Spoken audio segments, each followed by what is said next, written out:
Our friends in Indonesia better get on the ball then. No, the last week was somebody from Turkey. Oh, Oh, oh, that might have been Andrew. oh, No, right. it wasn't. Oh, it wasn't? Okay. It wasn't. All right. No, this was somebody who left and we're on live now with. It was somebody who left us a message, and I didn't get back to them because I couldn't quite understand what they were saying. They do not have a good command of the English language. Oh, Okay.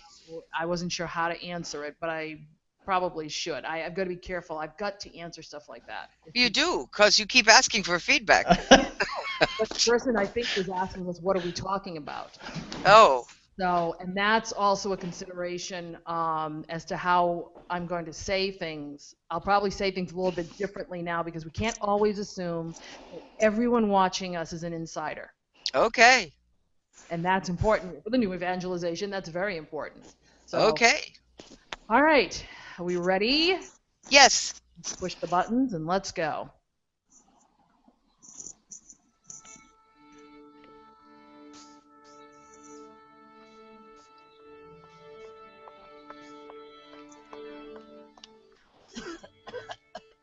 Hello? Are you ready? Then we'll begin. We have a cardinal, the three F's, and whatever else we can use to figure out the Trinity, since it's a very hard concept. Aren't you glad you showed up today? This is Monday Morning Catholic number 27. 6:30 Monday morning. I'm here hiding in my bed. A song plays on my alarm clock as I cover up my head. Well, good morning, good afternoon, good evening. What other solicitations? Willkommen, welcome to Monday Morning Catholic number 27. My name is Joanne Mercier. I am your host and moderator. Grab your cup of whatever today. Mine is from when I was a choir director. Got a lot of these too. Mine is Diet Coke. Well, I didn't water. say in it. I just said it. No, actually, it's ginger ale. Okay. But grab your favorite cup of whatever and join us for another informative, thought-provoking, and usually off-the-rails podcast as we gather to look at the previous weekend's liturgies and try to make some sense of it all. And of course, the points don't matter, so let me introduce who we have today. Although they matter, the points don't. First of all, we have Linda Reed, Hello. St. Thomas, Providence, Rhode Island. Good morning. Good morning. How are you? Oh, we're good. We're changing up the background music a little bit. We're not keeping with the same person, but changing it a little. All right. And of course, from down south today, Steve Romano, Our Lady of Mount Carmel, Bristol, Rhode Island. Good morning. That's right. Good morning. Happy Monday. You are our southern representative today. Right, since Nancy's not here today, right? I know. We're trying to, we kind of polled the group for the next couple of months to see who's going to be here and who isn't, so we can fill in with some new people. Although I don't want to tell you who the new people are yet. They'll be dropping. They'll at least come once.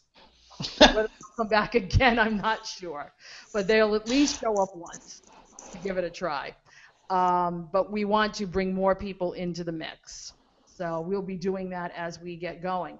This past weekend, we are just coming out of, we're in ordinary time, but we stopped to celebrate the solemnity of the Most Holy Trinity, which according to Father Barron is the most difficult day for preaching, where they all get nervous because it is a very difficult concept. Or is it? You know, if he goes on, I listened to him again this week, and he goes on to say that it really isn't a difficult teaching. But did our homilists have a tough time, do you feel, with this subject? Well, Father Zeno said the Trinity is usually the preacher's worst nightmare. Try to explain it. Oh, because they've tried with all kinds of things. Yeah, so he said, that's why he said the three F's would do it. But Oh. yeah, but I have heard other priests say that this is one of the weekends that they dislike the most to try to prepare a homily for. Well, usually because it's coming after the Easter season, which has been pretty, well, not easy, but you've been on the resurrection kick. So you get Pentecost, and then now explain the 3 in 1. Yeah. Like, okay, I can do that without putting people to sleep.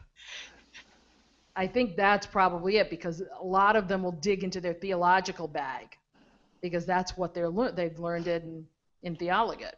Is, Our pastor did not dig into his theological bag. No, he didn't. No. Well, that's good. He did not. He went the way of St. Patrick with the shamrock. No, he did not. Either. Okay. No, he did not. When we get there, I'll tell you what he did. I wasn't there, so I didn't get to hear this one, which I usually do. So I got to hear Cardinal Sean O'Malley. All right. That was. So the homily portion should be interesting. Oh, it will get interesting. To say the very least. Now that we're in ordinary time, is everything ordinary? Well, I don't know about ordinary. I've still got the choir another week because our deacon is celebrating an anniversary next week. So I have them until the Body and Blood of Christ, and then that's it for the summer. But I am going to be there, and there will be music. Would you have kept them anyway through Body and Blood? I try. I've already lost 4 or 5 of them to I've got a baptism, I've got a confirmation, I've got a this, I've got a that, I've got, the big thing in New England now is to have bridal and baby showers on Sunday morning. So, yeah. Really? Yes. Yes. It's ridiculous. I know Beth has gone to several that have been on Sunday mornings recently. Wow. So it's like, well, I'm not going to be there Sunday. I have to go to a baby shower. Really? Yeah. But I try to keep them through Body and Blood of Christ. And it's really late this year, and I don't know if I could have kept them without the deacon's anniversary. and same for us. We actually normally only go till Father's Day. Oh. Then we break, because then we come back for the patronal feast in July. Oh. But our assistant is being transferred. His last weekend is the end of June. So my choir is singing through July 6th. Oh, my. Wow. And so I have to say, they rehearsals have been a little bit sparse. Mm-hmm. But on Sunday mornings, of course, that's a problem, because you rehearse a song and then you have a whole different crowd on Sunday morning. Yeah. But that's all right. I just play loud and I drown them out anyway. So There you go. no, honestly, this morning I think I only had like 2 missing, but I know, Linda, I've had over the past month the sign out book has gotten a little bit more scribbled on than normal. So Yeah. You have a sign-out book. I just have a sheet and it just says choir sign out, just so I know who's not coming to a rehearsal, who's not coming on a Sunday. Okay. And I do keep track, and if some people are not there more than they're there, I send them a love note. Yes. So, Uh-oh. well, I mean, I just need to know. I mean, this is a discussion for another day, but you know all the trials and tribulations of a choir director. So. Yeah. You Yeah. do need to know. Yeah, exactly. So. You don't want to schedule some complex a cappella SATB piece. And have ST, and that's Yeah, it. and have ST show up, Been there, done that. Yeah. I mean, I find, because I direct from the keyboard, and I'm sure, Linda, you direct from the From the guitar, yes. Sometimes I sing soprano, sometimes Yeah. I sing alto, sometimes I sing tenor, sometimes I sing bass. Whatever is the weakest link, I just sing. I tell you, So. I came close this morning to scrapping the responsorial, Oh, only really? because Yeah. there was no way I could sing bass. I had to cantor, Yeah. and the men were like still looking like they'd never heard it before, And I said, look, if we don't get it right this time, it's going. I don't care what we do, it's going. But then they got it. We did the Ricky Manalo's "The God of All Grace" Oh yeah. at the preparation of the gifts. Yes. And I told them before we started at the rehearsal. Now don't forget that right after the prayer of the faithful, make sure you have the God of all grace, because it's only a four bar introduction. And so I tear into it, and like Linda said, I have people fumbling for their binder. Yeah. Oh my God. Yeah, and so by the time we got to the verse, people had gotten they got their bearings. So, ladies and gentlemen, this is what happens when these are the things you don't see at Mass. These are the things, because people do their job and they do it so well, you will not notice is happening. I mean, I really do not like being up in the loft. I really, really don't. But these are the things where I'm thankful that we are. Yeah. Because no one can see what's going on. Yeah. So. Oh. Or when they come in shorts. Again, this is a topic for another show, but I'm old school. Summer dress. Yeah, I'm old school Italian. My grandmother always used to say, "You dress up for church." That's right. And I also feel like I'm a paid employee as well, so I dress, but I would never think of going to Sunday Mass, especially in the choir, with flip-flops and shorts. No. But this morning I had several people. Jeez. And, I don't like to fight with people. I don't want to hurt anybody's feelings, but under my breath I'm thinking, this is just not right, so. Well, I do a dress code at the beginning of the year, especially if I've got new young folks. Your bottom has to be long enough to cover your bottom, and your top has to be high enough to cover your top. Yeah. Because this discussion. Yeah. Man, you went right off the list, right off the top. All I said was, "What about ordinary time?" Get us started. Why not? Yeah. And as a man, I find speaking to a woman about, let's say her flip-flops, because as you ladies know, flip-flops aren't just flip-flops anymore. They have jewelry on them. Yes, rhinestones and. And so some would say, well, they're dressy flip-flops. Yeah. But I actually one of these days I'm just going to show up at church in my tank top, shorts and flip-flops and see if anybody says anything. Yeah. They probably won't. Your boss will. Yeah, he probably would. Yeah. He would. They would. So.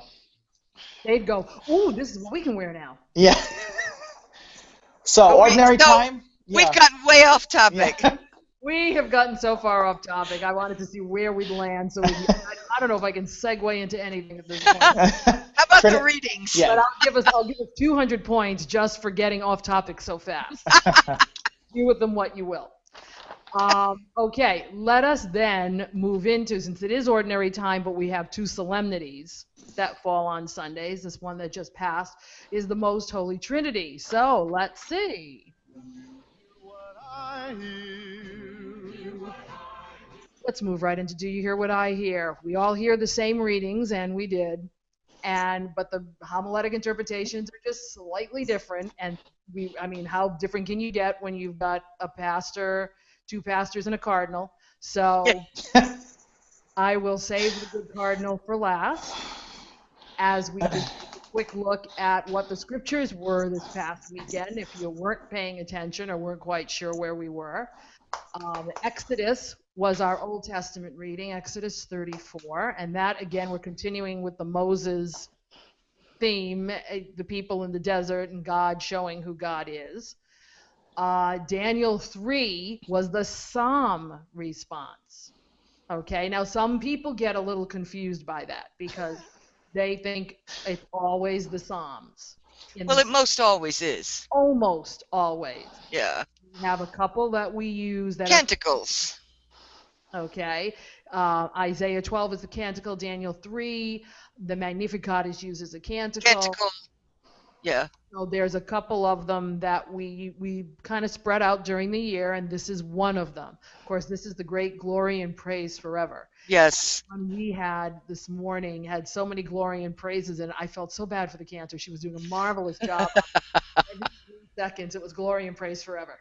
Oh, yes. Like they chose one that you had to keep. Oh, I bet you I know which one they chose.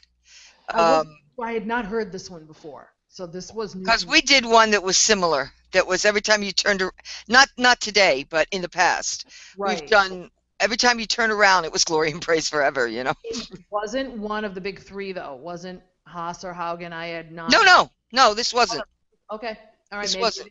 Of course, I can't off my top of my head think of the tune right now, but that's okay.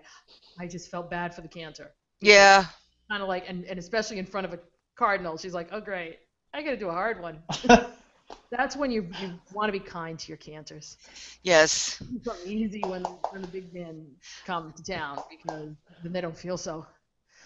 2 Corinthians 13 was the second reading for Unity, where I was, and you'll hear more about that later, was very apropos. And then John 3:16, the most famous scripture of Yes. Thanks to the guy with the clown wig and the sign. Yes. That's every sporting event in town. Yes. You know what was odd? I haven't even told my wife this. I woke up during the night and it was that my clock said 3:16. Oh. No, and honestly, I thought, gee, that's freaky. Yeah. And I happened to glance over and it said 3:16, and I thought, whoa, wow. But it didn't keep me awake. I went right back to sleep. Yeah. So, yeah. But it's God so loved the world that he sent his son. So, and that's, and of course the longer version where you go into up to 18. I would think from what I heard pre-show that we have quite a few different variations on this theme. So let's go down south first, because I want to hear those 3 Fs. The 3 Fs. Well, to be honest with you, I want to say up front, I think there were 4 Fs. Oh. But I can't remember the 4th one. It was a long morning. I'm sorry. So. Okay. So the ones I remember. I'll take 3 of them out of 4. Yeah, that were 3. The 3 Fs: fathers, future, and fervor. So on the most basic level, he touched upon, it is in the secular world, it is Father's Day. Right. And that as far as the church and the faith life goes, fathers shouldn't underestimate their place in the faith lives of their family. And he talked about his father setting a good example for him. And then also, for those that perhaps didn't have the greatest relationship with their fathers, that's what you have the father with the big F for. Okay. The future would be the young people of our church, and how, in his opinion, and I agree, I think a lot of parishes today need to do a better job, including the younger people. That's a tough one. In the community. I know, like at our parish, we do the mission trip to Mustard Seed, Nicaragua. The mustard, and that has really. This is the 3rd year. I think this year we'll make about 60 teens that have gone. Wow. And they go with chaperones, and you have to raise like $50,000-$60,000. And they do it. They fundraise right till those wheels leave the runway. But the kids that come back, and I've been in the parish a long time, so I know them. But the kids that come back, it's a life-changing event. When do they go? Do they go? Yes, we go in the summer. So Okay. they'll be taking off July 19th. And it's, for a lot of these kids who have never left Bristol, you have to get your immunizations. Ooh. You have to spray all your clothes with pesticides. This is it's a bit, because it's Nicaragua. So, right. But that was the second thing, and how he feels that even though we try, that the future of our church are the young people, and how many young people fill the pews on Sundays? Not too many. At least not in our area. We have a good crew of young people, but it's certainly not overflowing. Mm-hmm. And then the third thing is the fervor of parish life. And he said that as a pastor, he divides it into thirds, and again, the Trinity. Yeah. 1/3 do the work, Mhm. 1/3 watch the work, and 1/3 have no idea what's going on. Yeah. That's about right. And so people got a chuckle out of that. So those, and I, I think there was one more. I just can't remember the last F. So you got fathers, future, and fervor. And see, I'm thinking it's a Trinitarian thing. So Yes. three. You know what? There might only have been 3 Fs in my mind telling me that there were 4. I don't know. I only had 1 cup of coffee between masses this morning. So. Okay. Yeah. Right. And I must confess, I went the easy route, and we did Common Psalm 145, David Haas, I will praise your name. Uh-huh. Because Okay, we don't have a Daniel canticle under our belt. Well, evidently we didn't either, but Oh. but we do now. Because it's only done once a year, it's really hard to get one that you like. Yeah. I mean, Linda, I call you Queen of Canticles, so if you want to send me the one that you use, I'd love to look at it. So It's well, you need a choir to do it. yeah. It's not something you can do. Well, I did it by myself at the 8:30 and the 4 because I just accompanied myself. Yeah. But it's one of those a cappella psalms by Michael Jonkis. Okay. Yep. And it's very simple for the congregation. Glory and praise, glory and praise, glory and praise forever. The cantor, you could die. Okay. Yeah. The cantor, you could die. 16th notes up the wazoo. But it came off well. I thought it came off well. So Good. anyway, But it's okay to use 145 as a common psalm for sure ordinary. it is. So and I think I've told you ladies before, I started that practice when I came to the parish, and I have to say it's a good feeling now that when we sing those psalms, they just sing them. Yeah. yeah. And people request them for weddings and funerals. Yeah. And that took a long time to do that. Sure. And Yeah. I'm not dogging any of the major companies, but that one particular psalm book, I just can't bring myself to using it. I know what you mean. Yeah. No, it Um, and yet there are I never have. there are a few. There are, and I mean, I think I are defaulted to that book for Pentecost because, unbeknownst to me, they did a revision of our hymn of our missal, and they took out the setting that we normally use of 104. Oh. And I didn't look in the psalm. One thing I do like about the Heritage Missal is there's a psalm section.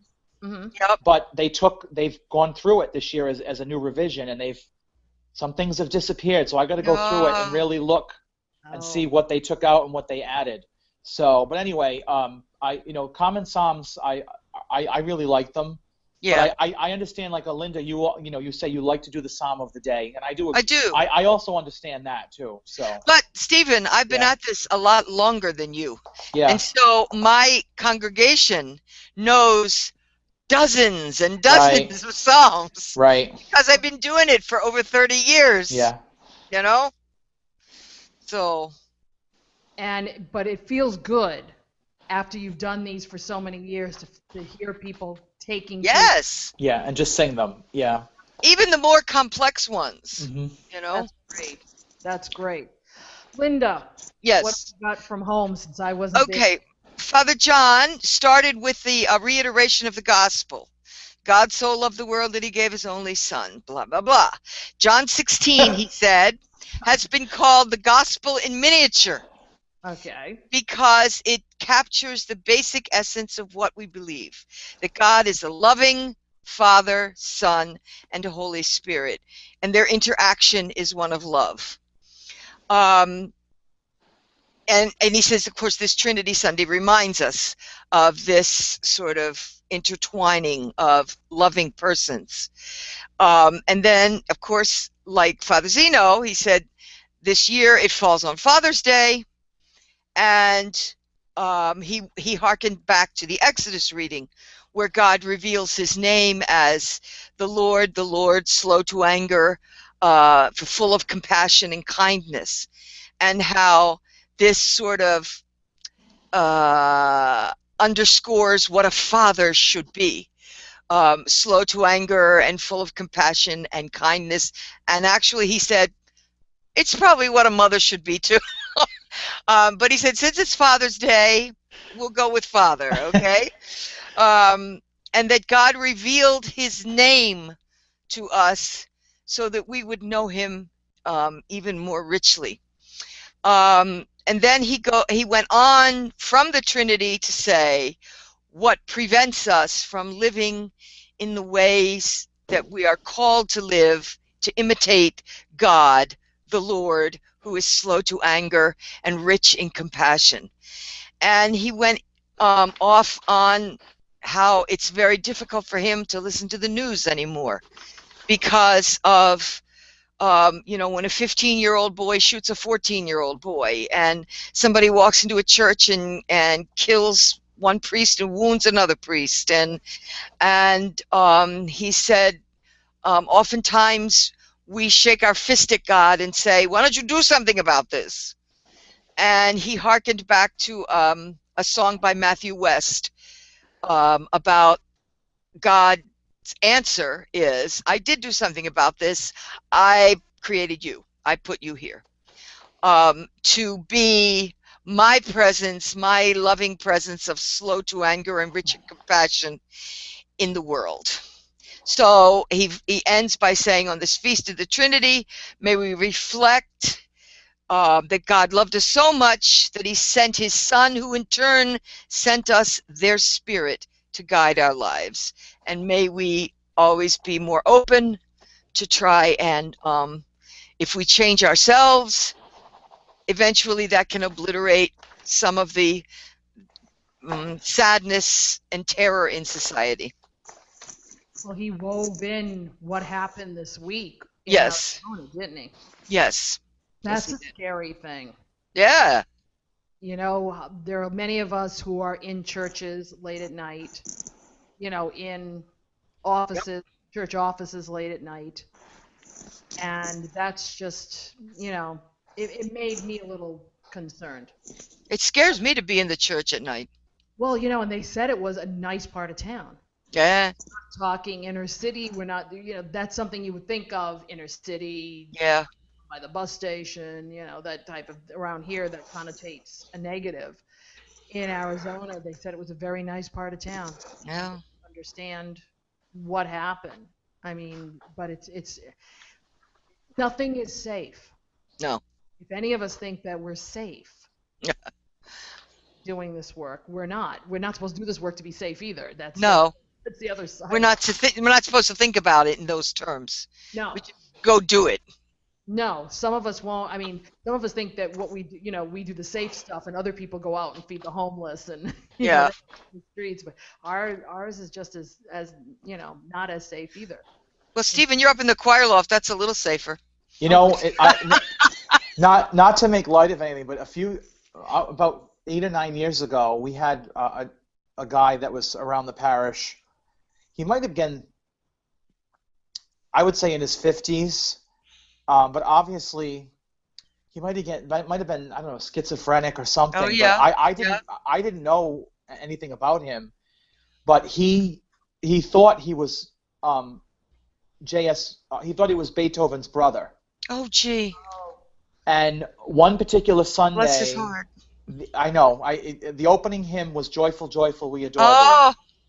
Uh-oh. And I'll never forget it because we only have one door. We have one staircase, one door to get downstairs to downstairs. And I was in the last strains of the last verse of the opening hymn. Yeah. And he came barreling up those stairs. And he looked like the Nutty Professor from Back to the Future. Yeah. Yeah. And let me tell you something. I had a thought in my head. Yeah. How am I going to get around him? Yeah. Or out of this choir loft, because I mean I was frightened. Yeah. Yeah. And my cantor was with me at the time, and she just looked at me, and I got up off the bench, really, you know, I ended the song, got up off the bench, and I went over to him, and kind of put my hand out, you know. Yeah. And I mean, obviously he was harmless, poor thing, but you don't know that. I really thought, like Joanne said, upstairs, who's going to bother me? But Yeah. then you start thinking, okay, what if somebody comes up here? Ah. You know? So, yeah, I mean, our church is not alarmed, but I know a lot of churches are. So.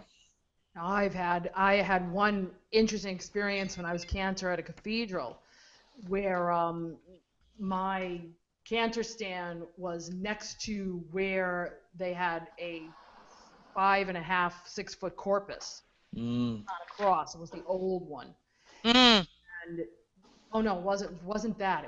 There was a statue of Mary. Oh, okay. I'm thinking that's what they have there now. But there was a statue of Mary. It was May. And these two very odd-looking people came up to communion and then stopped right in front of me. Mm-hmm. And they were like all of a sudden raising their hands in prayer in front of Mary. And I'm like, oh. Yeah. And I'm singing, and it's like, yeah. Oh, now somebody do something. Yeah. I don't know what they're going to do next. So somebody, I don't know who, came out of the back and kind of ushered them back to their seats. Yeah. One of those things. You don't, at that point, what do you do? I mean, I did, a few years ago, I did catch a burglar in the sacristy. Ooh. But the thing is, I was so stunned, it took me a minute to figure out what exactly was happening. Right. Because he was a very older man. He was probably in his 70s. Oh, wow. Oh. And he's since been incarcerated because he was hitting a lot of the churches. But our sacristy has a door to the outside, and then a door to the rectory on the other side. So but there's also a door to the basement. Oh, jeez. Opposite the door to go into the rectory. Yeah. And he was hiding behind that door, which has a glass window. Oh. So I walked in from the rectory side, closed the door behind me, and I thought there's somebody looking at me from the other side of the door. But I thought no, but I just kept walking. I thought it must have been my reflection.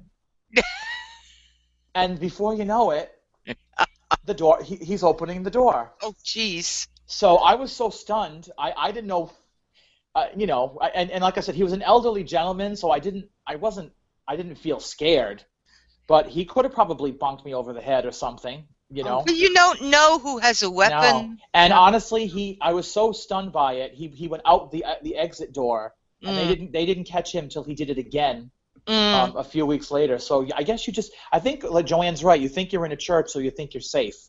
Yeah. But you're not. You're not anymore. But that was a very Trinitarian predicament. There's 3 doors. I was stunned. It didn't hit me till afterwards that he was actually trying to burglarize the church. No. So our thought was he was waiting in that doorway until after Mass. Yeah. Because then he could have full. Yeah. Could we characterize him as one of the stupid criminals that one of our stations does every week? Yeah, I think so. He didn't know there was a window in that door? Well, I'll tell you. I mean, afterwards, he gave me the heebie-jeebies, thinking he was standing in there looking at me the whole time. Yeah, you know? yeah. So. Gee. Nice. Yeah. Well, speaking about things that go in threes. And now our third homily. At what is the Cranberry Catholic Collaborative of 3 different parishes in the Archdiocese of Boston. My husband works for the Cranberry Collaborative as finance and operations manager. So today, Cardinal Sean O'Malley came to visit on the 1-year anniversary of the establishment of the collaborative. So we all went for the command performance. Plus, he was also blessing their new evangelization center, which is really I'm impressed with what the Archdiocese of Boston is doing. So I say that all the time, not just because my husband works there, but just having a plan and being able to put forth the resources to make it happen.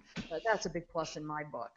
So, Sean, knowing Cardinal Sean since he was the Bishop of Fall River, I kind of know his pattern of homily. He always starts out with a joke, and he always ends with a joke. story. And of course, his first story, this one's about St. Patrick. Of course.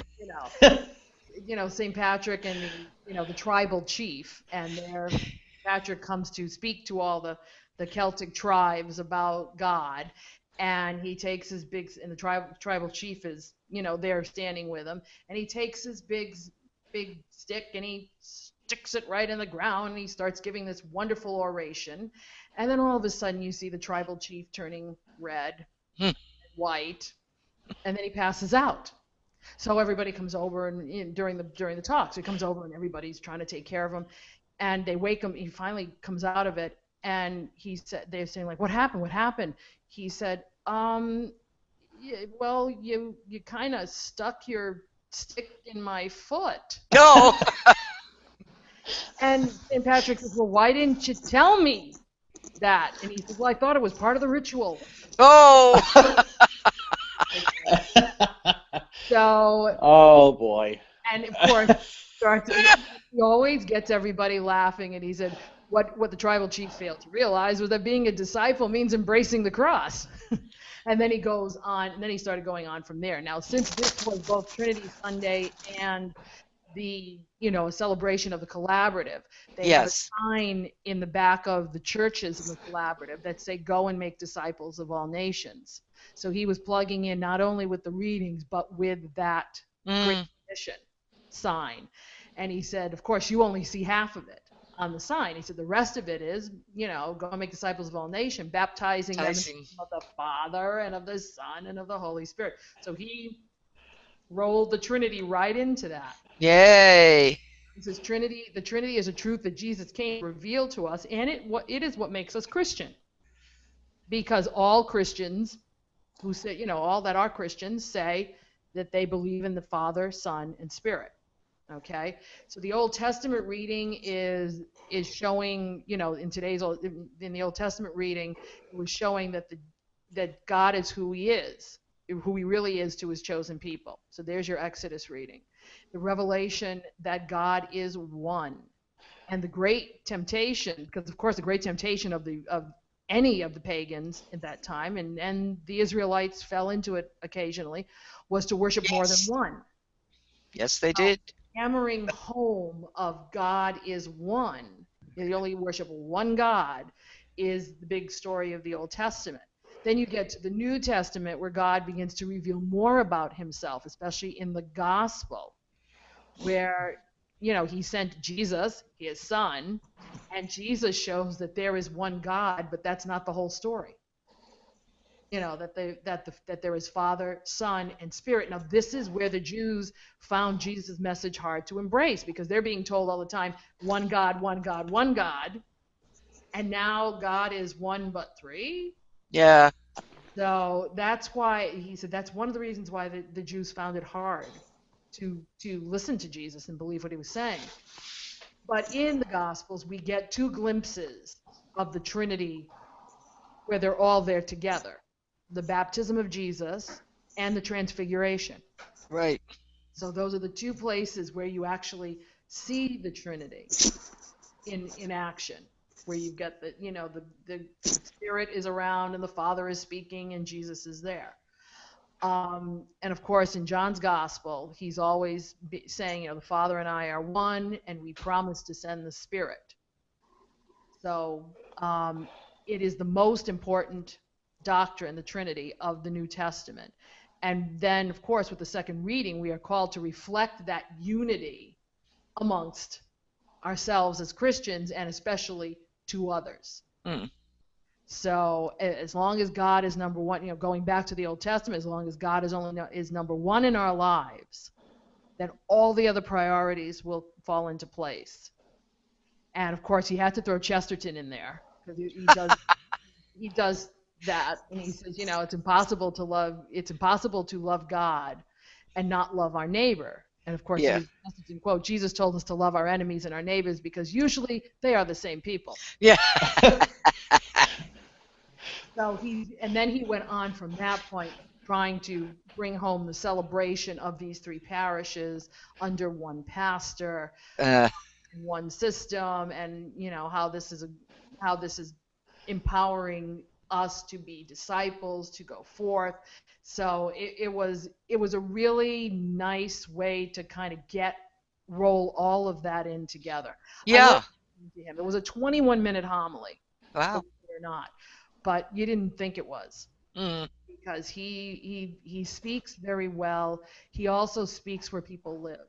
Well, where he into technical terms, of course, but he speaks to where people live, and he always has been that way. He has not changed dramatically in his presentation, in his demeanor, since he was the Bishop of Fall River. I can't see anything different about him, yet he wields some people a lot of power. Yeah. And I mean, when he's one of the 8. Yeah, really. 8 that advised the Pope, you even know it. So of course he was there in his browns. I very rarely have seen him not in his Capuchin. Yeah. Attire. When I see him not in his Capuchin attire, I always go, wow. Because very rarely do I see the whole cardinal thing. Very rarely. He's very tied to that habit. I think, like I said earlier, he has internalized the Franciscan whole demeanor. Yeah, he has, and it's fun. It's funny because when you meet him and when you talk to him, down to earth. I mean, he wears sandals. Yeah. Still, it's just he was doing that way before the Francis effect came into being. Yeah, it was. He was doing that, and I am always liking to hear what he has to say, and he's been good for the archdiocese. He really hasn't. And the pastor told a funny story where when he was driving and he found out that they were going to announce the new pope, and he said he got off the road. He first prayed for God's will, and then he prayed, please let it not be Cardinal Sean. Yeah. Please, we need him here. Yeah. Boy, that would have been something, huh? Oh. There were a lot of us kind of hoping that it would happen. But you know what? Francis is wonderful. I have no point. And Sean is needed here. I mean, to see what he's doing in the archdiocese, what he is spearheading, and how he can bring all kinds of groups together, it's amazing. Yeah. They're large geographically, they're large ethnically, they're large theologically sometimes, and philosophies. There's just a lot of them. Sure. There used to be 400. When I first met my friends in that archdiocese, there were about 480. I think there were 480 parishes. And now they're going to be, once the collaborations happen, they'll be down to 3-something. That's still a lot. That's a lot. It is a lot. It's almost unfathomable, really, when you think about it. Think of the area. It's not. I mean, it's not a big area either. It's a compact. There were 4 or 5 deaneries or vicariates. They call them vicariates because each one is run by a bishop. So it's a little bit different. Where ours here in Rhode Island, there are certain deaneries. They all have deans that. I think there's like 10 to 12 deaneries. Right. In the state, and a pastor in the deanery is usually the head. Right. Exactly. Actually, I think they consolidated even more, Joanne, recently. I don't know if there's that many, but yeah. But I'm thinking like Fall River always had 5. Right. They're run by one of the pastors in the group. But up in Boston, it's a bishop that's actually in charge. So you have these other bishops, and then they respond to him. So it's a big deal when the cardinal comes. Yeah. Because and they decked out the place, and the place was packed. Pastor was a little afraid it might not happen. You never know with Sunday and sure Father's Day, but the place was packed. The 3 choirs came together. It was really nice. Oh, good. And of course, he gave a really special homily that touched all the readings of the day, because sometimes some will just go with what's going on, and he kept weaving in and out all of their, experiences. Yeah. I enjoyed it. Great. And I watched my husband run around and take pictures with the cardinal and the staff, sitting back going, "Not me, thank you." Yeah. So it was kind of good. So I think our Trinity experiences for this year were quite different. Yes. And if you had a different experience than ours, we'd love to know about it. So let us know. It's another shameless plug for our feedback. We are getting feedback, by the way, but not by the normal. I'm getting it in conversation with people. Uh-huh. Okay, which was one of the reasons why I said a little earlier that I want to do a little bit more explanation of things, because I had somebody who is not Catholic who actually started watching this and got lost because they didn't know quite what we were talking about. Wow. So, hey, this is the new evangelization, folks. This is what we do. And we got to keep remembering we're not just preaching to the choirs. Yeah. Okay, so it's a shameless plug. If you hear something and you're not quite sure what it is and you want to know, send us some feedback. Ask. Yes. @gmail.com, or of course, you can call us at the feedback line, 774-955-0659. I had 2 people call that line this week and nobody left a message. No. I'm not going to answer it.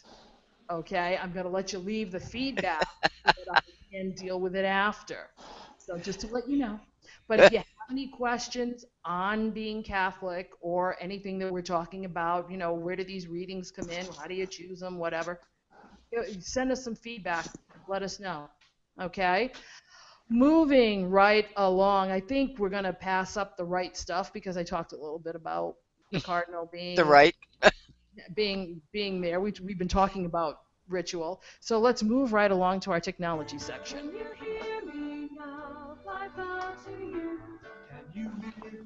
Ah, yes. Can you hear me now?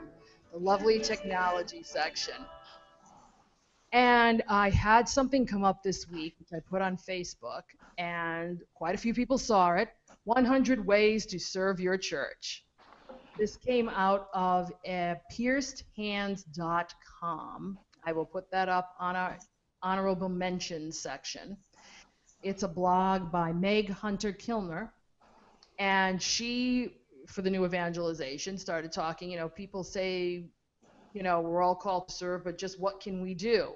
And she really came up with 100 ways, and they weren't all the same idea given out 7 different times. Yeah. That way. But some of them were very ingenious. But I do love the first thing she put on her list. Fix the Henius Parish website. Yeah. Oh, it's true. It's true. Okay, I knew that would be the topic of discussion. I wouldn't have to go any further. Parish websites. Go. Yes. Well, ours is not good. Okay. I hope I don't get fired for saying that. But our pastor feels, and maybe he's right, that more people go to the Facebook page. Okay. So the Facebook page tends to be the focus of his energies. But our website, it needs help. Okay. I don't think we don't employ like a professional web person. What's your web address? Oh, jeez. While we're doing it, well, all right. Send it to. It's www.olmc-bristol.org. Okay. So I'm going to look it up. Oh, it's not that bad. Well, the problem, Joanne, and I'm not a web designer. Way worse. The problem is if you just scroll down, it just keeps scrolling and scrolling and scroll. There's no end to it. That's well, and there is an end to it. There is a bottom. Yeah, but it's pictures there. But it's not our finest publication. So no, but yeah. I will say again, a picture of your boss. Yeah, that's kind of cute. Yeah, I mean he again, I think he's just using a program that he found. Mm-hmm. But it would be nice, and I have mentioned it, to have someone design a nice web page for us with interactive drop downs with ministry scheduling and things like that. You know, you were talking about the youth earlier. Yeah. Here's the type of thing you give to one of those techies. Yeah. As some people call them. Yeah.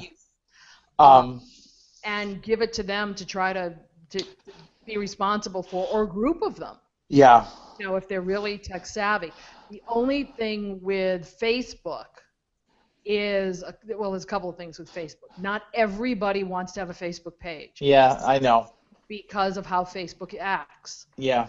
Just keeps sucking in all your information. And if I didn't have to have a Facebook page, I wouldn't. Because I'm not, but all of you guys are on Facebook. Yeah. Yeah.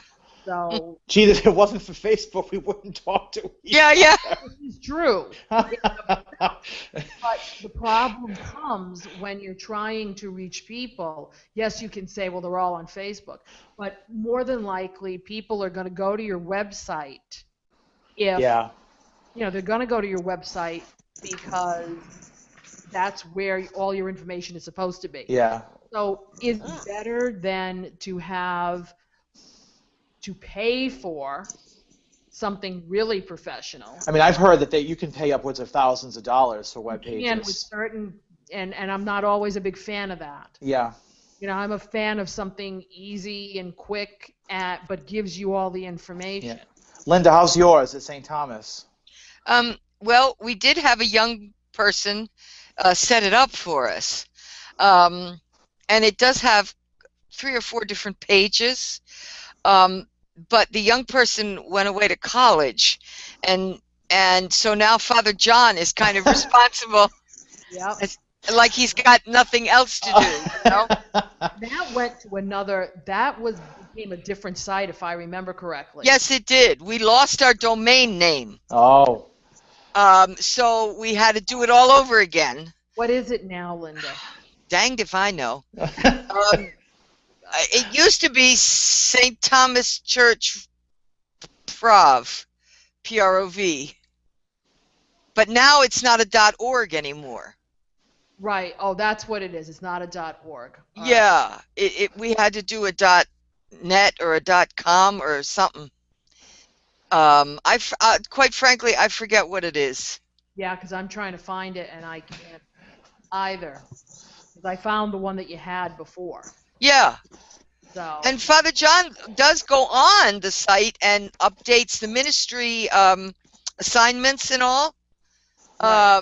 We still send out hard copies of the ministry assignments, but he does go on to try and update that. It's not the worst I've seen, but it's not the best I've seen either. And the fact that you can't find it is... All right, so I don't feel so bad anymore. Yeah. Then. We lost our domain name because of inactivity. It's .com. It's .com, okay. www.saint, you have to spell it out, stthomaschurchri.com. RI, okay. There it is. Okay. Cool. Yeah, I may have to talk to him. Yeah. But I don't know Drupal. That's the only thing. Drupal is a language. Yeah, well, I don't know Drupal either. I know English. That's about it. Yeah. Well, and I barely know. But Joanne, that first thing on that list it's true, because how many times I've gone to look for a parish that I'm going to play at or something, just to check them out, and it's either bulletins from 3 years ago. Yeah. Or the pastor before this one, or they've got the little GIF. They've got the little GIF of the guy shoveling, saying we're under construction. Yeah. See in the 90s. Yeah. So it's the one we have, the website that I have for Monday Morning Catholic right now is very, very simple. It's from Squarespace. You can do that. There's a lot more you can do with it. I know I said I would do some of that being out of work, but unfortunately looking for a job, like I said, is a full-time job. Yeah. But I am starting to play with it so that I can manipulate it, make it look better, give it more character. Mm-hmm. I think parishes have to have a website that has the basic information on it. Yeah. And then has to have, the basics at least. If you can't do anything else, but if you can find somebody, you don't need to go into debt. Now the Cranberry Collaborative it's like the creme de la creme right Yeah, now. I actually looked that one up. That was pretty extensive. Yeah. It is. It's beautiful. It's beautiful. And I'm trying to think of what's the name of it right now. Because I can't remember the website. But it's cranberrycatholic.org. So it's www.cranberrycatholic.org. It's a beautiful, beautiful site. It's powered by Our Sunday Visitor. Oh. It's expensive. Yeah. Okay? Not that I want to knock Our Sunday Visitor. They do a beautiful job. But there's eCatholic.com. eCatholic is another, not eCatholic.com, I think that's their address. But eCatholic is another place that has some really nice folks who are doing websites like this who can teach, who can say, here's your site, now fill all this in. Right. That's what you really need for a parish. Here's your site, now fill all this in. Fill it in, yeah. You shouldn't have to worry about what goes on it. Yeah. Okay, unless you really know how to do that and you want to play with it. But when you go to cranberrycatholic.org, you see exactly what's there. It tells you who they are. It shows you the 3 parishes and their weekend mass schedule. It gives you, they're going to do theology, instead of theology on tap, they're doing theology with apps. Oh, okay. As an appetizers. Sign me up. Yeah. I'll go to that. They're doing that on June 26th. I'll pick you up on the way. And this kind of stuff they're putting on there. And when the pastor goes and does stuff on Catholic television, they put that up too. Ah. So it's making sure that the information is relevant. Mm-hmm. Yeah. Exactly. I'm on the other side of things, not to go off the rails again, but I've been helping with the parish bulletin recently because we switched over to Microsoft Publisher. Oh. Okay. Believe it or not, up until about a month ago, the secretary was still doing the bulletin on Word.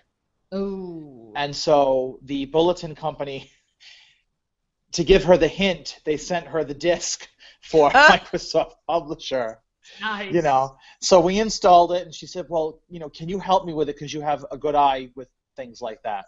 I said, okay, and then it turned into, now Stephen's been doing the bulletin, which is fine. I don't mind doing it, but I'm running into the problem of what is relevant to put in the bulletin and what isn't.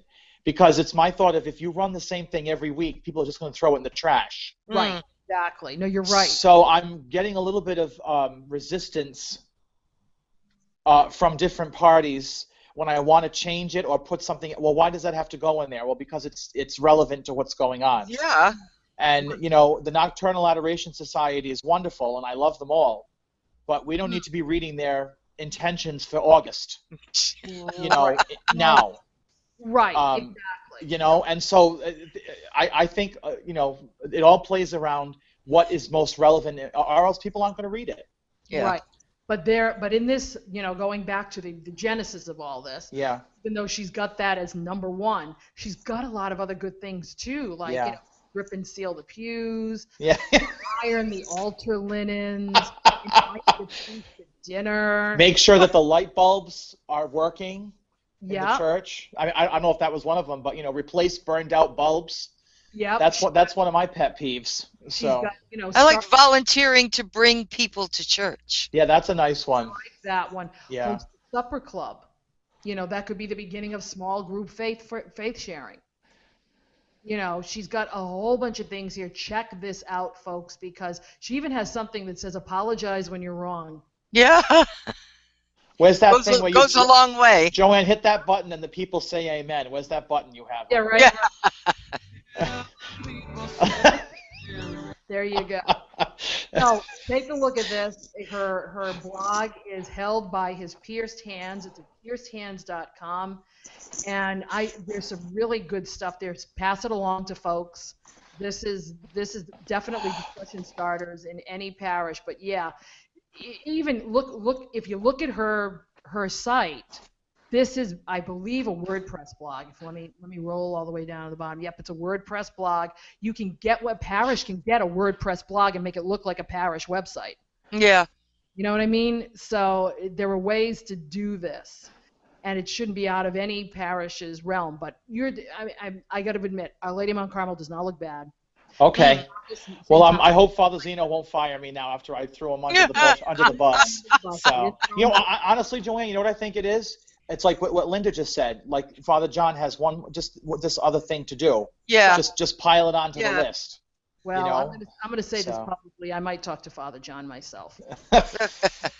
Hey, he will not say thee nay. Let me tell you. He won't, but I got to get it out of Drupal because I don't know Drupal. Okay. Those things I don't know Drupal. I'm not going to learn it now. You talk to Father John. I will talk to Father. I will, seriously. Okay, moving right along to the last section of this whole thing. We've had a lot of Catholics in the news this week. We don't know what to choose from, but we're going to choose a couple of these off of here. The bishops, our lovely United States Catholic Conference of Bishops, got together for their spring meeting, and they did I love to watch it. Number one, thank you to the Catholic bishops for actually live streaming sessions. Amen. That's another amen.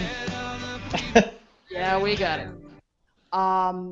Because you get to see what they do. And unless they're in private session, which they have a right to be for certain issues. Sure. I enjoy listening and watching and seeing the exchange and, see who asks questions, see who you never see ask questions. And just exactly what do they talk about. And they're really getting ready for this International Family Conference that's going to be happening next September, meaning September 9th, 2015, which they're inviting the Pope to, which they think he will show up. Which is a really good thing. He'll probably show up in his little broken down car that he bought. He has to get across the ocean first. Oh, well, okay, he can put it on a boat then or something. I don't know. The Pope-mobile over. Yeah. That was something where all the bishops were at this week. If your bishop was not home, that's where they were. Yeah. They do it twice a year, once in June and once in November, I believe. So that was interesting. Sister Christina, we've been talking about this on Facebook. This Italian Ursuline nun won The Voice in Italy. Yay! Believe it or not. Go, Sister Christina. Actually won. Yeah. And then led everybody in the Our Father. All right. And what I heard was they were trying to get her off the stage. What they were doing was, well, the one thing that I loved was they were trying to get her to hold up the trophy, and instead she cross. Held it up and she said, "That's my trophy." All right. So she was there to evangelize. Good for her. More power to her. That's right. We spoke about the priests in Arizona and yes. The whole diocese of I believe that's Phoenix. Could really use our prayers, especially for the healing of the pastor of that parish and for the assistant that was killed. Again, we never know what these things are going to happen, and it's a shame when they do, but I believe in there's a reason for everything, and something good will come out of that tragedy. It always does when God's involved. We have a new president for the National Association of Pastoral Musicians. Yay! Monsignor Hill Gardner.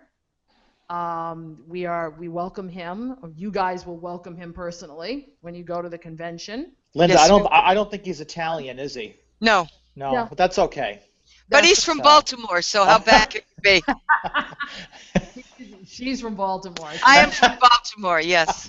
Not now. Not now. But I was born and raised in Baltimore. Exactly. So that's good news for the musicians. And I think Cardinal DiNardo going to be he usually is at every... He usually is, yes. And you know what impresses me about him? He just walks the halls. He does. Yeah. And stops and talks to people. I like a lot. Met him the last time I went. Really nice man, and he has supported musicians through and through. So. He had a really nice little article in the latest issue of the magazine about what it means to him to be the chaplain of the NPM. And we are very grateful to have him. So, thank you, Cardinal Donato. And the last one I had, this came out of total left field. The Diocese of Cleveland is foregoing fees for annulments, following the lead of Detroit and Columbus. Do you think that's going to be a good thing for evangelizing those among us who are in need of them? Or do you think that's just, people get icky when you have to pay for things in the church? Well, I was going to say, it can't be a bad thing. I mean, I don't know, what was the, I can't think of the word. What was the motivation of it? I guess because they didn't want to have any barrier to folks coming. People getting annulments. And part of when I heard this story, I also heard it as part of, another story, which was someone was doing an annulment in another country. Mm. They were going to have to pay €4,000 No. to get the annulment in that country. So they were trying to do it through the United States, which you can. When you go for an annulment, you either get the annulment in the place where you live. All of you canon lawyers, don't jump on me all at once. You either get it in the place that you live or the place you were married. It's either the place. I don't know. The place you were married. So I don't know if they were married in Portugal, which would make sense to me. You would go back there for that because it wouldn't be. Actually, I think it's where you live, not where you were married. It can be either. Okay, all right. That's what I'm saying. Okay. I don't think it's just like where you live. I think you can go back to where you were married for some reason. I did annulment a long time. Worked on beginning of the time ago. Yeah. So that stuff's still fuzzy. That's why I'm saying don't kill me. If you know the answer to that, send it to us. Feedback. Yes, if you know the answer. And speaking of knowing the answers, I think I'm all out of them at this point. Yeah. We've gone way over time. Oh boy. Uh-oh. I know my wife is giving me the signal that we have to go to my in-laws for Father's Day. So. Okay. So we will wrap this puppy up again. If you want to any kind of feedback or if you have questions, mondaymorningcatholic@gmail.com is our address, or you can call us on the feedback line 774-955-0659. And I think that's going to take us out of here today. Trinity Sunday wasn't that bad, was it? Not at all. No. No one got hurt. No one got hurt. No one got poisoned by a shamrock. But thank you all. We are moving into summertime, so you're going to see the folks here, come in and out, and hopefully some new folks will join us. Hopefully. We'll see what happens. So for Stephen and Linda, myself, thank you all for being with us at another Monday Morning Catholic. God bless and ciao for now.